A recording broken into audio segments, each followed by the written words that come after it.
ولكن أكتر دور فضل مميز معاه هو دور طارق كابو في فيلم الباشا تلميذ، والدور ده من الأدوار اللي عاشت مع رجب، وبعديها بيعمل ملاك اسكندرية واللي كان دور مميز فيه برضه. لكن في فيلم بقى أنا بستغرب إن هو عمله الصراحة ومش بحس دايما بظهوره فيه، مش عشان الفيلم وحش ولكن عشان ظهوره كان قليل أو كان كلامه قليل في الفيلم. هو فيلم حمادة يلعب، والأغنية الشهيرة طبعا بتاعت الفيلم ولا بالعيون ولا بالكلام الحب والأشواق. معلش استحملوا مواهبي الدفينة دي فترة.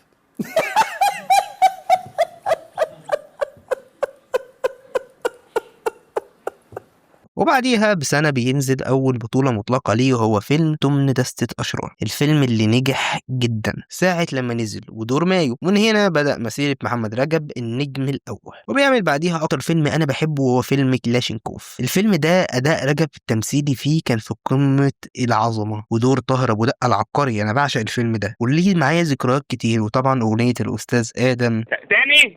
انت ما بتحرمش. لا. طب يا لجنة الحيوان اللي كان معانا من شوية. نفسي أشوف نفسي في عينيك إن أنا صعبان عليك واللي فات من عمري مات واتولدت أنا بين إيديك. لا أسف على بشاعة الصوت ولكن عديها. وده بيعمل فيلم مش مهندس حسن، والفيلم ده أنا ما بحبوش خالص الصراحة، وفيلم محترم ولا ربع، والأفلام دي بالنسبة لي مش كويسة جدا. وكان عامل مسلسل في النص أدهم الشرقاوي واللي كان عاجب ناس كتير. وركز هنا، ده أول مسلسل بطولته، وبتيجي الثورة وبيقعد 3 سنين من غير أعمال لحد فيلم